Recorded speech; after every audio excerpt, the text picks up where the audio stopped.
बिस्मिल्लाहिर्रहमानिर्रहीम अस्सलाम वालेकुम और वेलकम बैक जनाबे वाला। हमारा ये सेकंड लास्ट लेक्चर है और बुक का ये लास्ट चैप्टर है। एक्चुअली ये चैप्टर नंबर कौन सा है, 14 या 15 है, 14 है। ठीक है, सिक्योरिटी इवेशन टेक्निक। अच्छा, अब अभी तक हम लोग पढ़ चुके हैं कि विंडोज की systems, Linux, and point, Windows lock, type of attacks, vulnerability, सारा कुछ पढ़ लिया।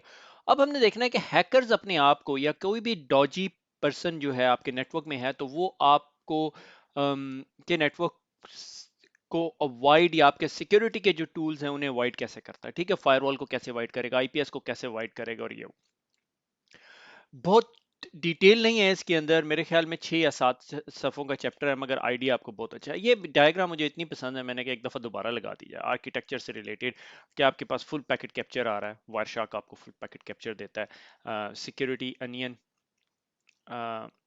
अनियन आपको फुल पैकेट कैप्चर देता है, नेटफ्लो आपको सिस्को अब दे रही है, नेटफ्लो तमाम डिवाइसेस आपकी नेटफ्लो देती हैं, प्रोटोकॉल मेटाडाटा आपके नेटफ्लो से भी मिल सकता है और डिफरेंट टूल से मिल सकता है, एप्लीकेशन लॉग्स मिल सकती हैं, मशीन की लॉग्स मिल सकती हैं, टेलीमेट्री सिस्टम अगर कोई और ऐसा सिस्टम है जिससे आपको मिल रही है, ये सारी इन्फॉर्मेशन आपको पता होनी चाहिए कि आप ले सकते हैं।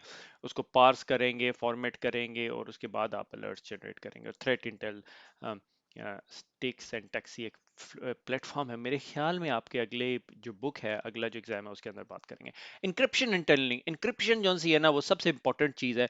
हैकर जो सा है ना वो बहुत सिक्योरिटी कॉन्शियस इंसान होता है। ठीक है, अगर कोई अच्छा हैकर है और उसने अच्छे से मुराद यानी प्रोफेशनली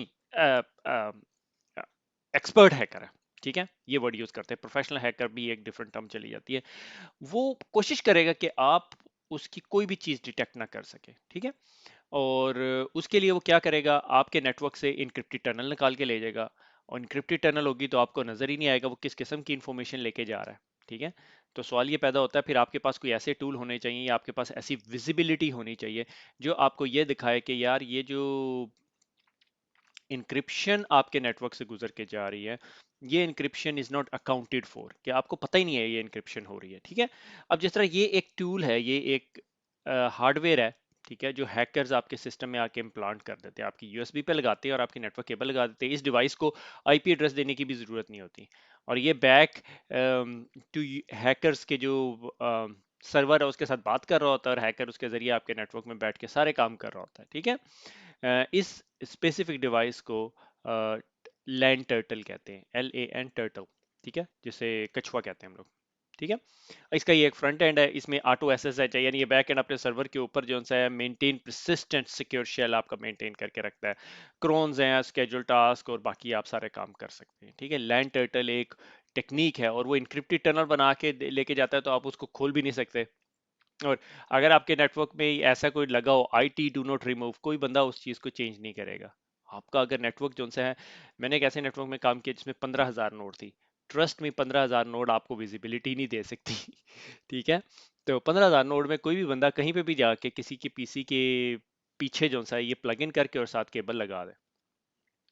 ठीक है, ये इंक्रिप्शन एंड टनलिंग तो होता ये है कि आपकी ये मशीन है, आपके उसने USB इंटरफेस पे ये लैंड टर्टल लगा दिया है, ये $50-60 का मिल जाता है। और ये देखें इसके ऊपर लेबल भी ऐसा ऐसा लगा हुआ है, USB इथरनेट अडेप्टर है। ठीक है, हालांकि इथरनेट केबल ये यहाँ पे लग सकती है, उधर यहाँ लगी हुई है, और वो जो सा है ओवर द इंटरनेट जाके हैकर के सिस्टम के साथ कनेक्टेड होता है, और हैकर उस सिस्टम को कंट्रोल करता है, और ये आपका कोई IP एड्रेस भी नहीं लेता जब तक आप फिजिकली नहीं देख सकते इस डिवाइस को। It is very very hard to detect it.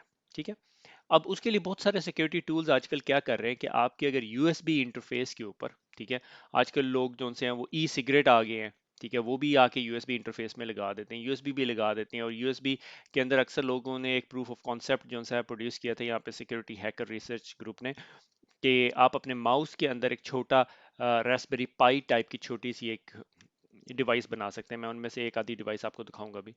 तो ये तमाम चीज़ें जो सी हैं बहुत बहुत हार्डर हो गई हैं। तो आजकल जो मॉडर्न सिक्योरिटी टूल्स है, like modern super advance security tools है, वो क्या करते हैं, वो आपकी यूएसबी से जो पावर ड्रॉ हो रही है उसको उसको अंडरस्टैंड करते हैं। जाहिर है इसके अंदर एक छोटा सा मिनी कंप्यूटर लगा हुआ है, तो वो आपकी आम यूएसबी जैसी तो पावर नहीं ड्रॉ कर रहा होगा। फिर वो उसको सिग्नेचर करेंगे कि iPhone 5 इतनी लेता है, iPhone 6 इतनी पावर विड्रॉ कर रहा है, ये डिवाइस एक ज्यादा पावर विड्रॉ करी, जाके चेक करके आओ ये डिवाइस क्या है। ठीक है, ये एक मॉडर्न टेक्निक है। हैक फाइव एक ग्रुप है जो बहुत सारे टूल्स बनाता है, ठीक है, लाइक रबर डकी है, ठीक है, इसी तरह इनका ये पाइनएप्पल एपी आपका नाम सुना, और ये आपका लैंड टर्टल पड़ा हुआ है, ठीक है। तो ये डिफरेंट किस्म के टूल्स हैं, कुछ लोग इसको बाय करते हैं, कुछ लोग आई डोंट नो। और इस अप टू यू, अगर आपके पास बजट है आप बाय करके देखें। ये नॉर्मली रेड टीमिंग एक्टिविटी के लिए यूज होता है। अगर आप रेड टीम करना चाहते हैं, किसी नेटवर्क को हैक करना चाहते हैं और आप इस बिजनेस में हैं, तो you normally have these type of kits. इसके अलावा भी बहुत सारे टूल्स हैं, लाइक ये PWN प्लग, ठीक है, फ्यूनी एक्सप्रेस इसे हम कहते थे। ये प्लग देता है और ये प्लग भी बैक एंड पे जाके टनल बना के आपको सारी इंफॉर्मेशन ला के दे देता है। इसी तरह ये जो आ, इन्होंने एक पावर एक्सटेंशन बनाई थी, उसके वो भी कॉल बैक करती है। और ये जो से टूल बहुत ज़्यादा यूज़ होते थे, एजेंसीज यूज़ करती होंगी, थ्री लेटर एजेंसीज यूज़ करती होंगी, अब ये मार्केट में भी हैं, ठीक है। इनमें से एक टूल ऐसा है जो अभी रिसेंटली अवेलेबल हुआ है, तो इसका मतलब एजेंसीज बहुत अर्सा पहले यूज़ करती थी। स्टैंडर्ड यूएसबी चार्जर हुआ था। यूएसबी चार्जर आपके पास प्लग इन हो जाता है और आपके नॉर्मल पीसी को चार्ज करता है, मगर अगर आप उसको ध्यान से देखें तो इसके अंदर सिम चली जाती है और ये एज अ बग काम करता है, ठीक है। और ये इतना एडवांस टूल है, मैंने ये खुद बाय किया और इसको यूज़ किया। तो ये इसका जिस तरह ही आप इसको इंस्टॉल करते हैं, ये आप इसके साथ थ्रू द SMS टॉक कर सकते हैं। आप इसको DW कहते हो तो आपको बताता है ये URL है, आपकी बैटरी इतनी है, आपकी लोकेशन जर्मनी है, ये 111 करेंगे तो कॉल बैक करेगा, इतने DB से ज़्यादा साउंड हो जाएगी कमरे में तो मुझे कॉल बैक करके बताएगा। आप इसको कॉल करेंगे तो ये एकदम आपको साउंड देना शुरू कर देगा, किसी कोई बंदा कमरे में बात कर रहा है। और इसका वेब इंटरफेस भी है, ठीक है। इसका वेब इंटरफेस है कि आप वेबसाइट पे जाके ये कुछ sort of non secure website है, वहां पे IMEI और अपना अकाउंट बना ले, और वो आपको ना कि एक डिवाइस मैनेज करने की कैपेबिलिटी देता है, आपको हजारों डिवाइसेस मैनेज करने की कैपेबिलिटी देता है। अगर आपके आपके बहुत सारे दोस्त हैं और आपने फ्री में लोगों को USB चार्जिंग स्टिक्स दी हुई हैं, तो बी वेरी वेरी केयरफुल, ठीक है। तो कोई पता नहीं है, ठीक है। मेरी मेरी स्ट्रेटेजी ये है कि मैं सब लोगों को सजेस्ट करता हूँ, don't trust everything, don't trust everything and don't trust anything that is free of cost. कि अगर आपको कोई बंदा फ्री ऑफ कॉस्ट दे रहा है तो उसमें कुछ ना कुछ होगा, nothing is free in this world. तो ये बहुत इंपॉर्टेंट पॉइंट है and I was very surprise 2 साल पहले जब हमें इस चीज़ का पता चला। ये बड़ी बड़ी न्यू आई थी 2 साल पहले। 2016 की मैं बात बता रहा हूँ। इवेंचुअली 2016 के एंड पे ना मैंने ये बाय कर ली। तो ये इतनी महंगी कोई चीज़ नहीं थी, ये ईबे से या अमेजोन से 5-10 रुपए की मिल जाती है, डॉलर की। आजकल तो उससे भी कम हुई होगी, और इसकी कोई अच्छी क्वालिटी हो तो उस पर और बेहतर, हार्डर टू अंडरस्टैंड कि इसके अंदर क्या पड़ा हुआ है। तो अगर आप लोगों में से किसी के पास ऐसी हैं तो चेक करें कि कहीं से वो यहाँ से कवर तो नहीं उठता, इसका यहाँ से कवर अलहदा हो जाता है। मगर इसमें बहुत सारी वैरायटीज अवेलेबल है, ठीक है। ये थोड़ी फ्लिमजी किस्म की है, घटिया क्वालिटी की है, जो मैं 5-10 डॉलर की बता रहा हूँ। अच्छा, उसके बाद जो सा है, ये टेक्निक्स हैं जो हैकर्स जो से हैं आपके नेटवर्क को बाईपास करके देखते हैं। लाइक अगर आपने ये लगाया हुआ है, आप किसी के सिस्टम में आपने 10 लोगों को उस कंपनी के अंदर दे दिया ये गिफ्ट के तौर पे, उन्हें लगा दिया, आप वहाँ का ट्रेड सीक्रेट आपकी इंफॉर्मेशन लेके जा सकते हो, कोई बड़ी बात नहीं है, ठीक है। And nobody is ever going to find out. अब इसी तरह एक और टाइप ऑफ अटैक है, इज कॉल्ड स्लो लोरिस, ठीक है। स्लो लोरिस ना ये जानवर है, ठीक है। और ये क्या करता है, I am still here, I am very slow, please wait for me. अब ताहा यहाँ नहीं है, वो पाकिस्तान गया हुआ, अदरवाइज मैं उससे सारा एनाटॉमी पता कर लेता है इस जानवर की। मगर मुझे याद है कि ये बहुत स्लो और इसका डाइजेस्टिव सिस्टम भी बहुत स्लो है, ये बहुत कम कैलोरीज पे गुजारा करता है। अब नॉर्मल क्या होता है, नॉर्मली ये होता है कि आप HTTP की रिक्वेस्ट भेजते हैं, आपको रिस्पॉन्स आ जाता है। स्लो लोरिस क्या करता है, स्लो लोरिस ये करता है कि आपको एक पैकेट भेजता है, ठीक है, फिर दूसरा पैकेट भेजता है, सिंक सिंक सिंक सिंक। मगर ना जब ये सिंक आपको एलोकेट हो जाता है ना, आपका सिस्टम कहता है कि यार मैं ना अब 30 सेकंड के बाद तुम्हें फारिग कर दूंगा अगर तुम नहीं आए। तो वो थोड़ी देर बाद ना इम्पार्शियल इनकम्प्लीट HTTP रिक्वेस्ट भेज देता है कि मैं आ रहा हूँ मगर मैं बड़े स्लो कनेक्शन से आ रहा हूँ, इसलिए मेरा जो वो टाइमर है 30 सेकंड के बाद जो तुमने मेमोरी और रिसोर्सेज मुझे एलोकेट किए वो खत्म ना करना, क्योंकि मैं आ रहा हूँ। और ये एक ही पीसी जो सा है ना, without being very very heavy on the bandwidth, bandwidth heavy नहीं होता ये, ठीक है। एक पैकेट भेजा, काशिफ थोड़े से रिसोर्स रख लेना। जिस तरह मैं एक बंदे को कहूँ कि मैं तुम्हारी शादी में आ रहा हूँ और मेरे लिए एक सीट रखना, ठीक है, और पहुंचू ना, मगर उसको लास्ट मिनट तक यही कहता रहो यार मैं आ रहा हूँ आ रहा हूँ आ रहा हूँ, मैं थोड़ा स्लो हूँ, ट्रैफिक ब्लॉक हो गई। इसी तरह उसके अगर 50 लोग उसके ऐसे ही करें तो वो 50 लोग उसके फंक्शन में नहीं पहुंचेंगे, मगर उसकी 50 सीटें रिजर्व रहेंगी। इसी तरह स्लो लोरिस जो सा टाइप ऑफ अटैक इस तरह के काम करता है, और इसको फाइंड आउट करने के बहुत सारे तरीकेकार हैं। उनमें से एक तरीकेकार ये है, अब तो बहुत सारे आईपीएससीज और सिक्योरिटी सोल्यूशन इस चीज़ को पकड़ लेते हैं। नेट स्टैट करें, ठीक है, ये मुझे नहीं याद ये किस लिए यूज होता है। प्रिंट आउट करता है ये आप लाइक उसे क्या कहते हैं, कॉलम 5 प्रॉब्ली, और ये फाइंड आउट करेगा यूनिक सिस्टम्स जो भी आपके एक ही बंदे के एक ही आईपी एड्रेस से आ रहे हैं, ठीक है। और इसी तरह अगर आपने इसको ब्लॉक करना है तो आईपी टेबल की कमांड से, मैं आपको सजेस्ट करता हूँ काली पे जाएं। काली में स्लो लोरिस करने का तरीकेकार है, स्लो लोरिस करें अपनी एक वेबसाइट के ऊपर, वो भी लिनक्स के अंदर बनाएं। और ये कमांड रन करें, आपको आउटपुट मिल जाएगी कि एक ऐसे पीसी जो आपके सिस्टम से कनेक्टेड है और यूनिकली कनेक्टेड है और इतनी देर से उनके सेशंस ओपन है, वो सारे नजर आ जाएंगे आपको। मल्टीपल सेशन एक ही आईपी एड्रेस से ओपन, क्योंकि स्लो लोरिस क्या कर, एक ही आईपी एड्रेस से या मल्टीपल आईपी एड्रेस से सेशंस ओपन है और इनकम्प्लीट पार्शियल हिट्स है। तो नॉर्मली ये यहाँ पे क्या करता है, इनपुट, ठीक है, ये अब आईपी टेबल उसने एसीएल लगाई हुई है। नॉर्मली आप फायरवॉल के अंदर ये लगा सकते हैं, मगर फायरवॉल के अंदर ना इस तरह के बिल्ट इन कैपेबिलिटीज होती हैं मॉडर्न फायरवॉल्स के अंदर, जो यूटीएम्स टाइप की फायरवॉल उनमें तो होती हैं कि ड्रॉप करे कनेक्शन लिमिट अबव 100, कि अगर एक आईपी एड्रेस से जो सा कनेक्शन लिमिट अबव 100 आ रही है तो उसको ड्रॉप कर दे। अब उसमें मसला ये है कि अगर ये distributed denial of service attack होगा फिर कैसे करेंगे। मेरे ख्याल में IPS would be the better solution.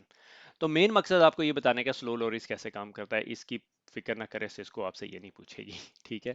तो स्लो लोरिस जो सा है, इनकम्प्लीट एचटीटीपी रिक्वेस्ट भेज देता है तो सर्वर ये समझता है यार ये बंदा बहुत स्लो कनेक्शन से आ रहा है, याद है 56 केबीपीएस के मॉडम से आ रहा है, ठीक है।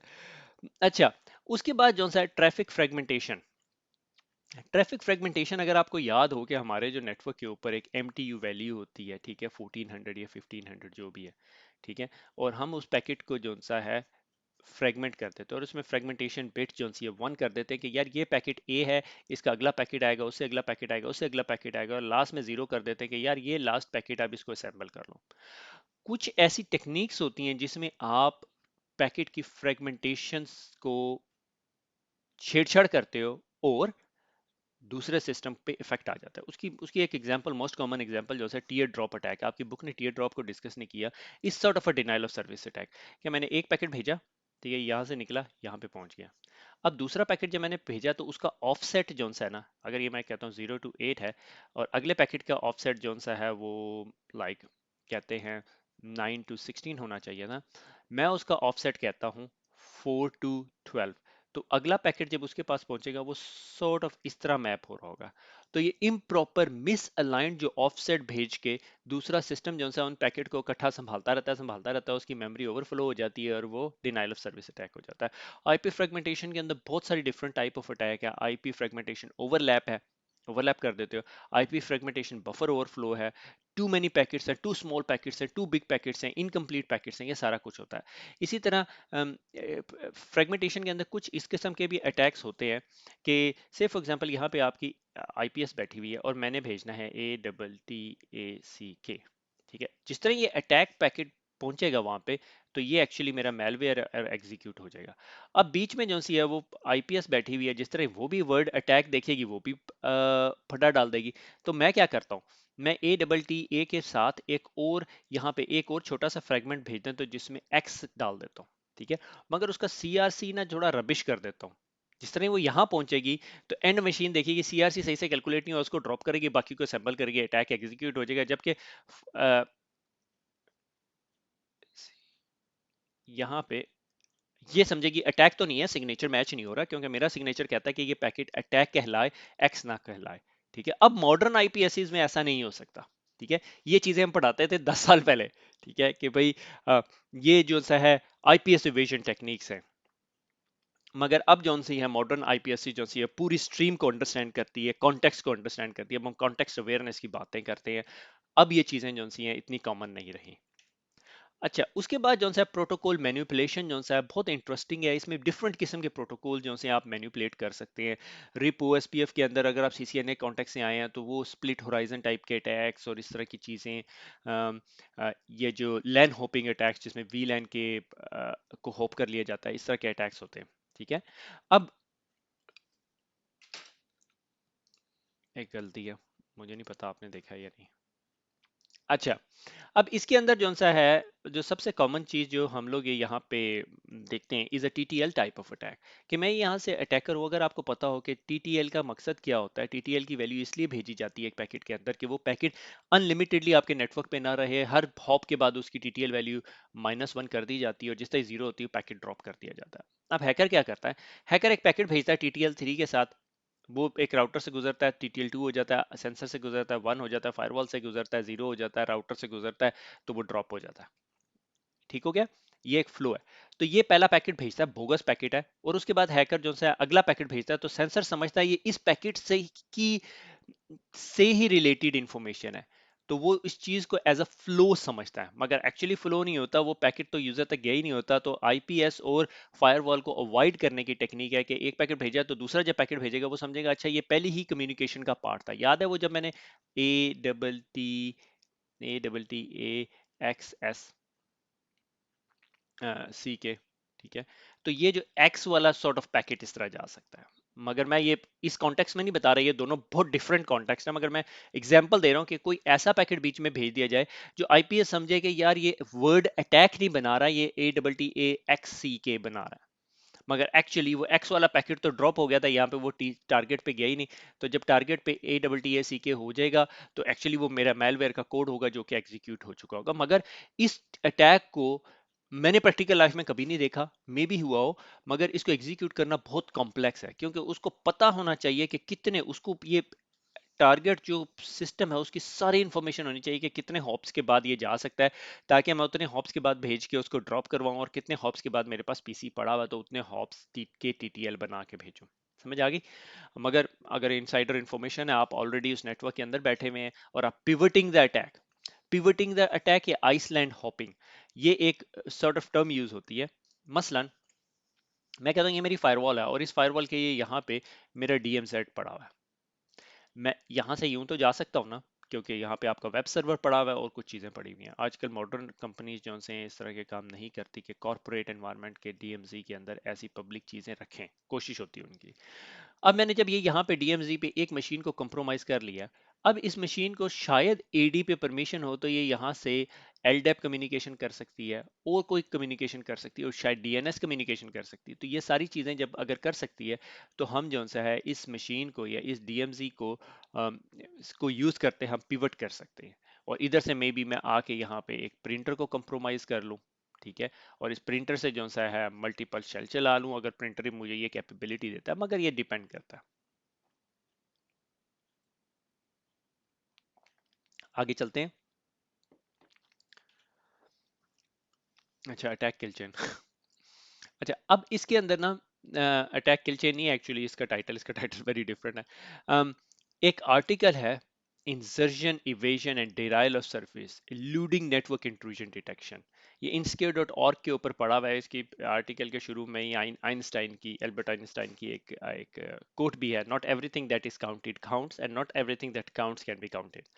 तो ये बहुत अच्छा आर्टिकल है, मगर थोड़ा सा ओल्ड ओल्ड स्कूल है कि जब पुराने ज़माने में जब हमारे पास कनेक्शन ओरिएंटेड फायरवॉल्स होती थी, इनिशियल आईपीएस टेक्नोलॉजीज थी। अब तो हमारे पास बहुत कॉन्टेक्स्ट अवेयरनेस की हम लोग बातें कर रहे हैं, मगर it is very good article. मैं आप लोगों को सबको सजेस्ट करता हूँ इस आर्टिकल को ज़रूर पढ़ें। ठीक है, इसके अंदर डिफरेंट किस्म की टेक्निक्स उन्होंने डिस्कस की हुई है कि किस तरह आप सिक्योरिटी सॉल्यूशंस को अवॉइड कर सकते हैं, क्योंकि that is a part of your kill chain. और उसी में एक टर्म जो यूज होती है फायर वॉकिंग, तो फायर वॉकिंग को एक दफा गूगल कर लीजिएगा और पढ़िएगा, ये आपकी बुक में नहीं पढ़ाए हुए, मगर मैं I would suggest you do it. अच्छा, अब उससे आगे चलते हैं। हमारे पास दो जो से हैं सेट्स हैं, one is called Unicode and one is called ASCII code. ठीक है, सो यूनिकोड जोन्स, एस्की कोड क्या कि एस्की कोड हमारे जो से 0 से लेकर 128 टाइप ऑफ नंबर्स हम उसके अंदर यूज कर सकते थे, ABC 1 2 3। मगर अब जिस तरह की टेक्नोलॉजी एक्सपैंड होनी शुरू हुई तो हमें डिफरेंट किस्म के करेक्टर सेट की जरूरत पड़ी, जिसमें हमारे स्टार था, एंड सिंबल था, एम्परसेंड साइन था, डॉलर था, फिर चाइनीज ने टेक्नोलॉजी अडॉप्ट कर ली, फिर जापानीज ने टेक्नोलॉजी अडॉप्ट कर ली। तो बहुत सारे डिफरेंट किस्म के करेक्टर सेट ऐड होने शुरू हो गए। तो अब हम जापानीज में चले गए। जापानीज में एक टाइप ऑफ हिरागाना और कांजी है। Hiragana is a normal standard ABC type thing, और फिर कांजी आ जाती है। Kanji is like more advanced Japanese character set, और कांजी के तकरीबन 2500 के करीब करेक्टर्स हैं। अब जब जापानीज ने अगर कंप्यूटर यूज करना है तो वो किस तरह एक्सप्लेन करेगा? एस्की करेक्टर्स तो 128 से ऊपर जा ही नहीं सकते। तो उन्होंने कहा, फिर दुनिया ने सोल्यूशन निकाला, यूनिकोड। यूनिकोड टेक्निक यूज करनी शुरू कर दी। अब हम यूनिकोड्स भी यूज करते हैं। यूनिकोड इज मैसिव सेट, जिसमें हजारों की तादाद में हम different type of characters use कर सकते हैं। ए जोन सा है वो ऐसा भी हो सकता है, वो थोड़ा मोटे वाला ए भी हो सकता है, क्राइलिक टाइप का ए भी हो सकता है। डिफरेंट किस्म के करेक्टर्स हमने यूज करने शुरू कर दिए, कांजी के भी यूज करने शुरू कर दिए। अब आप अपनी डोमेन बना सकते हैं, ठीक है। तो ये कांजी जो है बड़ी इंटरेस्टिंग लैंग्वेज है। मैंने थोड़ी सी सीखी थी, फिर उसके बाद छोड़ दी मैंने, because I was lazy person. मगर it's an interesting one, specially this son, ठीक है। ये सन, ठीक है, और ये थोड़ा सा टेढ़ा हो जाए तो मून हो जाता है।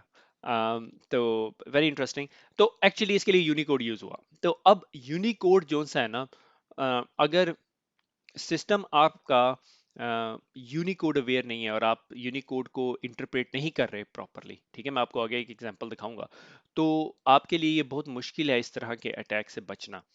तो नॉर्मली ये होता है कि अगर आपने, ये वेबसाइट है वल्नरेबल ऐप और slash dot dot slash dot dot और app user text which is like directory traversing attack, ठीक है। नॉर्मली अगर आपने किसी वल्नरेबल सिस्टम है उसको ETC पासवर्ड डॉट समथिंग खोलें तो आपको पासवर्ड फाइल भी नजर आ जाती है। अब मसला यह है कि सिस्टम देख रहा है कि अगर ये स्लैश लगी हुई है, ये स्लैश लगी हुई है, तो मैं उसको प्रोसेस नहीं करूंगा। आप सैनिटाइजेशन कर रहे हैं। मगर अगर आप यूनिकोड के अंदर ही यही इनपुट दे दे, ठीक है, जिसका COAF का मतलब है स्लैश, और AE मेरे ख्याल में डॉट्स को प्रेजेंट करते हैं, तो आप ये अटैक एग्जीक्यूट कर सकते हैं, क्योंकि आपका जो सिस्टम है वो एनकोडिंग, यूनिकोड एनकोडिंग अटैक से प्रोटेक्ट नहीं कर सकता आपको, ठीक है। जबकि इस लाइन का और इस लाइन का मतलब सिमिलर है, ये जबकि यूनिकोड में है और ये बगैर यूनिकोड के है।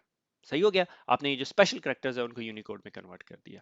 तो आपके जो डिवाइसेस, कुछ टाइप ऑफ अटैक इस तरह के होते हैं। अभी उसकी एक एग्जांपल देता हूँ, ठीक है। यूनिकोड के अंदर एक चीज आई थी जिसे हम कहते थे फोनी अटैक, मेरे ख्याल में। अब हुआ ये कि आपके पास ये दो एप्पल की वेबसाइट्स हैं।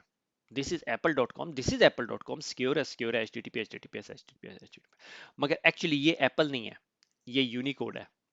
ये यूनिकोड जब आप लिखते हो ब्राउजर के अंदर, तो ब्राउजर उसको इसमें कन्वर्ट कर देता है, और जिस तरह ये उसमें कन्वर्ट करता है तो ये एप्पल का यूनिकोड है, और इसमें जो ये ए है वो सिरिलिक ए है, रादर देन एस की है। अब समझ आई, सिरिलिक एक different font size type of writing है। तो वो सिरिलिक ए जोन सा है, उससे ये चीज बन जाती है। तो ये एक जापानीज या चाइनीज हैकर ने, मैथमेटिशियन है लड़का एक्चुअली, उसने ये अटैक जोन सा है वो फाइंड आउट किया था। एक सेकंड में, ये आपको उसकी वेबसाइट मेरे ख्याल में अभी तक अप है। अच्छा ये देखें, ये भी मैंने खोली हुई वेबसाइट। ये आपकी वो denial of service evasion techniques है, बहुत इंटरेस्टिंग आर्टिकल्स हैं इसके अंदर, ठीक है। Problem with the network IDs system, attack insertion, ये अटैक एक्स की जो मैं स्टोरी बता रहा था, evasion techniques, simple insertion attack, okay. तो अब मैं अपने ब्राउजर के अंदर जब ये लिखूंगा और एंटर करूंगा, हे देयर, ये apple.com नहीं है। एक्चुअली उसने फिर बताया कि ये क्या है, फिर उसकी कंप्लीट ब्लॉग पोस्ट पढ़ेंगे तो ये उसने एक्सप्लेन किया हुआ है कि क्या हुआ है, ठीक है। इसकी character is this and this. आप जापानीज, अगर आप जापानीज हैं और आप अपनी वेबसाइट का नाम जो सा है वो कांजी में रखना चाहते हैं, तो आप कांजी में रख सकते हैं, क्योंकि उनके पास कीबोर्ड है। आप अरेबिक में रखना चाहते हैं, आप अरेबिक में रखना चाहते हैं, हर बंदा तो इंग्लिश टाइप नहीं करेगा। तो इस चीज को कंट्रोल करने के लिए आपके ब्राउजर्स के अंदर ये कैपेबिलिटी नहीं थी जो आपको ये वार्न कर सके। अब ब्राउजर आपको वार्न कर देते हैं, ठीक है। आगे चलते हैं, मेरे ख्याल में ये हमारा आखिरी टॉपिक था। अच्छा ये मैं मजे की बात बताऊं, ये दो तीन जो आखिरी तीन चार चीजें मैंने पढ़ाई हैं ये बुक से रिलेटेड नहीं थी, ये वैसे ही मैंने कहा डिस्कस कर लें। अच्छा, क्वेश्चन टाइम आ गया, ये हमारे आखिरी क्वेश्चन है, ये हम आखिरी सांसों के अंदर हैं अपनी बुक के अंदर, तो लिहाजा दिल थाम के बैठे। What is the fork in the context of Linux system? याद है लिनक्स के लेक्चर के अंदर हमने फोर्किंग का एक कॉन्सेप्ट पढ़ा था। Fork represent a parent and child person in a separate memory space. Fork represent operation where the process make a copy of itself. A parent creates a child. और fork allow the Linux system to multi-thread. Blah blah blah. हमें पता है कि हमने जब fork की बात की तो हमने कहा था parent process जो है ना एक डिटो कॉपी बना लेता है, ठीक है? तो a fork represent an operation where a process make a copy of itself. A parent creates a child. अच्छा, ये बहुत इंटरेस्टिंग है, ये मुझे थोड़ा सा इसको फिडल करना पड़ा। ड्यूरिंग द लॉग रिव्यू, आप लॉग रिव्यू कर रहे हैं एक दिन और आपको नजर आया ये security series log in attempt Linux machine log all this attempts. अब आप क्या कर रहे हो? ये जब आपने लॉग इन अटेम्प्ट देखे तो आपको नजर आ रहा है कि क्या हो रहा है, क्या हो रहा है यहाँ पे। कोई बंदा जो सा है अटेम्प्ट करने की कोशिश कर रहा है और पासवर्ड, ये पासवर्ड लगा रहा है, ये पासवर्ड लगा रहा है, ये पासवर्ड लगा रहा है। What does these log signify? Reconnaissance attack कर रहा है, ब्रूट फोर्स कर रहा है, डिक्शनरी अटैक कर रहा है, man in the middle attack कर रहा है। ठीक हो गया? ये आप लोगों ने सोचना है। ब्रूट फोर्स के अंदर डिफरेंट किस्म के कॉम्बिनेशन लगाता है, ठीक है, और डिक्शनरी अटैक के अंदर डिक्शनरी के वर्ड्स यूज कर रहा होता है।